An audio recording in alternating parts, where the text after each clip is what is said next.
SC ST బీసీలు కట్టుకున్న ఒక కాలనీని అర్ధరాత్రి వాళ్ళ అనుయాయుల కోసం, వాళ్ళ అనుచరుల కోసం, వాళ్ళ రియల్ ఎస్టేట్ దందా కోసం వెలుగుమట్లలో 1000 ఇండ్లు కూలగొట్టి ఇవాళ దాన్ని గొప్పగా చెప్పుకుంటున్నాడు ముఖ్యమంత్రి. ఐ డెమాలిష్డ్ లైక్ ఎనీథింగ్ అని చెప్పి ఇవాళ ఒక శాడిస్ట్ మాదిరిగా చాలా నికృష్టంగా మాట్లాడుతున్నాడు ముఖ్యమంత్రి. యుద్ధం మిగిల్చే విషాద ఛాయల్ని అది తన కీర్తి కిరీటంలో అదో కలికితురాయిలాగా చెప్పుకుంటా ఉన్నాడు రేవంత్ రెడ్డి. పేదలు రోడ్డున పడితే, ఆడబిడ్డలు కాళ్ళు విరిగి కాళ్ళు నొచ్చి ఆ రోజు ఖమ్మంలో కుంటుతూ పరిగెడుతుంటే ముఖ్యమంత్రికి అది పైశాచిక ఆనందం అందిస్తున్నదంట. ఆయనే చెప్తున్నాడు, ఇది నేను చెప్పడం కాదు. వీళ్ళు ఏడుస్తుంటే నాకు సాడిస్టిక్ ప్లెజర్ అనిపిస్తున్నది అని చెప్తున్న పరిస్థితి. ఇక ముఖ్యమంత్రి ఏమో హిట్లర్ అని చెప్పుకుంటే, మీ ఖమ్మం జిల్లాలో ఉన్న 3 మంత్రులు హిట్లర్ దగ్గర పనిచేసే గోబెల్స్ నే మించిపోయినారు. దండుపాలెం ముఠాకు నాయకుడు రేవంత్ రెడ్డి అయితే, దండుపాలెం బ్యాచ్ కు నాయకుడు రేవంత్ రెడ్డి అయితే ఇక్కడ 3 ముఖ్య అనుచరులు తిష్ట వేసుకుని కూర్చున్నారు. అందులో మరీ ముఖ్యంగా మీ పాలేరు నుంచి ప్రాతినిధ్యం వహిస్తున్న ఆయన, ఇక ఆయన గురించి అయితే చెప్తా.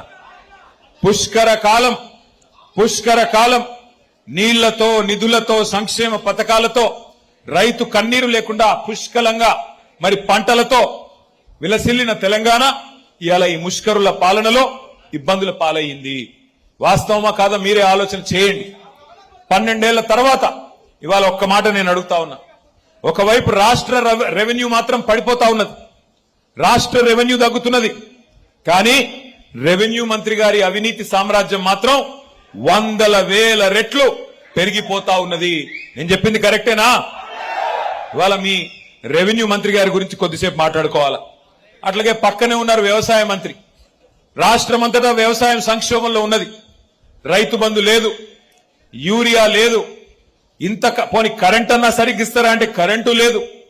అట్లాగే మరి మీరు రైతు బంధు ఇవ్వకపోయినా, రైతు బీమాకి డబ్బులు కట్టకపోయినా, యూరియా ఇవ్వకపోయినా, కష్టపడి ఆరుగాలం కష్టపడి రైతు పంట పండిస్తే 60 రోజుల పాటు కనీసం ధాన్యం కొనే దిక్కు లేదు. వ్యవసాయం సంక్షోభంలోకి పోతా ఉంటే వ్యవసాయ మంత్రి గారి అక్రమాలు మాత్రం రోజుకొక్కటి బయటకు వస్తా ఉన్నాయి. అట్లాగే ఒకవైపు రాష్ట్ర ఆర్థిక వ్యవస్థ కుప్పగొలుతుంటే ఆర్థిక మంత్రి, డిప్యూటీ సీఎం గారి ఆదాయం, కమిషన్ల దందాలు మాత్రం జోరుగా జరుగుతా ఉన్నాయి. 3 మొనగాళ్లు కాదు, 3 మోసగాళ్ల నాయకత్వంలో ఖమ్మం జిల్లా ఈ రోజు దివాలా తీసే పరిస్థితి వచ్చింది. వాళ్ళకు అర్థమైపోయింది. పాలేరులో ఇక్కడ వస్తున్న స్పందన, పాలేరులో ఇవాళ కందాల ఉపేందర్ రెడ్డి గారిని గుర్తు చేసుకుంటున్న పద్ధతి, ఇది చూస్తా ఉంటే వాళ్ళకు అర్థమైంది.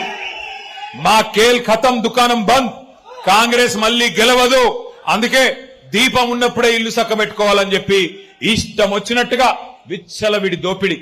1 కాదు 2 కాదు. మీ బాంబుల మంత్రి గురించి చెప్పాలంటే పొంగులేటి కాదు, ఆయన పేరు బాంబులేటే. ఆయన గురించి చెప్పాలంటే ఎంత సంపాదించాడంటే, ఆ నోట్లు లెక్కబెట్టే మెషిన్లు ఉంటాయి చూడు, నోట్లు లెక్కబెట్టే మెషిన్లు కూడా అలసిపోయేంత అక్రమ సంపాదన మీ మంత్రి గారు. 1 కాదు 2 కాదు, తెగించినాడు. నేనేదో ఊరికే చెప్పడం లేదు. ఇప్పుడే ఒక చిన్న వీడియో కూడా మీకోసం తెచ్చినా, ఆ వీడియో కూడా మీకు చూపెడతా. పొంగులేటి గారి అవినీతికి సంబంధించిన వీడియో వేయాలమ్మా.